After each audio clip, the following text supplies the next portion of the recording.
Hello everyone, welcome you all to the new video. तो previous video में हम लोगों ने किया था स्टेट ऑफ द सिस्टम के बारे में, जिसमें हमने वर्क डन कैसे होता है सिस्टम के ऊपर और हीट की वजह से क्या चेंज आता है सिस्टम के ऊपर, वो हमने देखा था।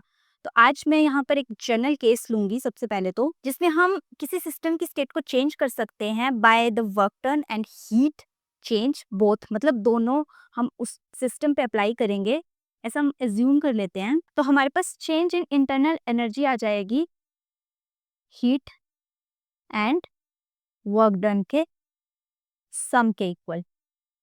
अब इसमें हमारे पास Q और W वेरी कर सकते हैं कि सिस्टम की स्टेट कैसे चेंज हो रही है उसके ऊपर, और ये जो हमारे पास delta U is equal to Q plus W है, ये डिपेंड करेगा इनिशियल और final state of the system के ऊपर, और इंडिपेंडेंट होगा on the way changes carried out. अगर यहाँ पर हमारे पास ना ही हीट की कोई ट्रांसफर होती है सिस्टम में और ना ही कोई वर्क डन होता है, तो जो डेल्टा U है हमारे पास वो इज इक्वल टू हो जाएगा 0 के। अब ये जो एक्सप्रेशन आया हमारे पास, जब सिस्टम के ऊपर हम दोनों वर्क डन यूज करेंगे, हीट भी और मतलब जब सिस्टम के ऊपर हम हीट चेंज भी अप्लाई करेंगे और वर्क डन भी अप्लाई करेंगे, उस टाइम पे इंटरनल एनर्जी उन दोनों का सम होता है। ये वाला जो हमारे पास एक्सप्रेशन है, ये होता है फर्स्ट लॉ ऑफ थर्मोडाइनमिक्स का मैथमेटिकल एक्सप्रेशन, मतलब ये फर्स्ट लॉ ऑफ थर्मोडाइनमिक्स है। अब इसकी स्टेटमेंट कैसे बनेगी? The energy of an isolated system is constant. Isolated system जहां पर ना तो कोई हीट अप्लाई हो रही है, ना ही कोई वर्क डन हो रहा है, उस सिस्टम की एनर्जी हमारे पास 0 होती है, मींस कांस्टेंट होती है। इसको हम generally law of conservation of energy भी बोलते हैं।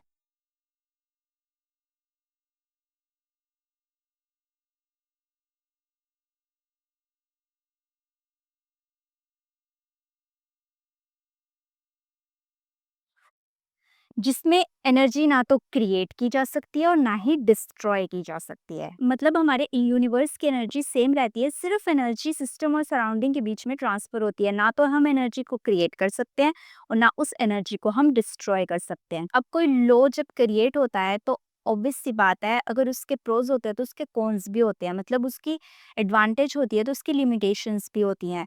तो यहाँ पर हमारे पास फर्स्ट लॉ बोलता है कि एनर्जी को ना तो हम डिस्ट्रॉय कर सकते हैं और ना ही हम उसको क्रिएट कर सकते हैं, वो सेम रहती है। मतलब जब कोई सिस्टम थर्मोडायनेमिकल चेंज के थ्रू गुजरता है तो उसका उसमें एक एनर्जी बैलेंस रहता है, सेम एनर्जी बैलेंस रहता है। लेकिन ये एक्सप्लेन नहीं कर पाया था feasibility of the process and the change in the state of the system, मतलब कैसे हीट फ्लो करती है from hot end to the cold end of the metallic rod. अब मैं यहाँ पर आपको 3 कंडीशंस बता दी हूँ, उसमें हम देखेंगे कि हम कौन सा सिस्टम वहां पर हमें बताया गया है, मतलब हम किसी कंडीशन से सिस्टम का पता लगाएंगे कि सिस्टम में क्या हो रहा है, उसमें हीट चेंज हो रही है, वर्क डन हो रहा है या फिर कुछ और हो रहा है। सबसे पहली कंडीशन आती है कि no heat exchange between the system and the surrounding, लेकिन वर्क डन जो है सिस्टम पे वो हो रहा है।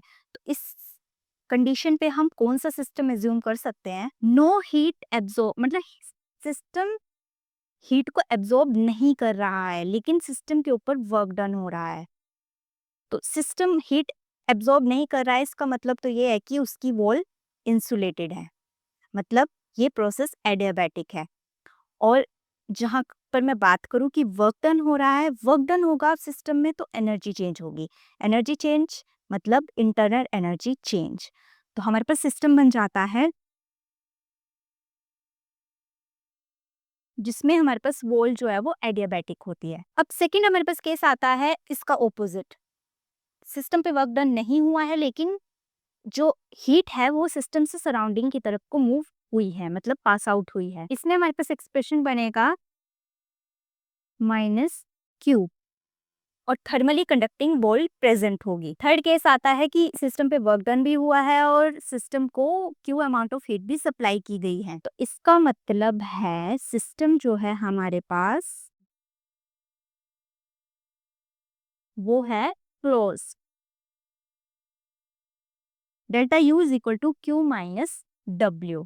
ऐसे ही हम लोग पता कर सकते हैं कि सिस्टम में चेंजेस होने के बाद वो सिस्टम कैसे बिहेव कर रहा है, क्या वो सिस्टम एडियाबैटिक है या फिर उसमें वॉल्स कंडक्टिंग है, इंसुलेटिंग है, या फिर वो सिस्टम क्लोज है या ओपन है। So that's all about the first law.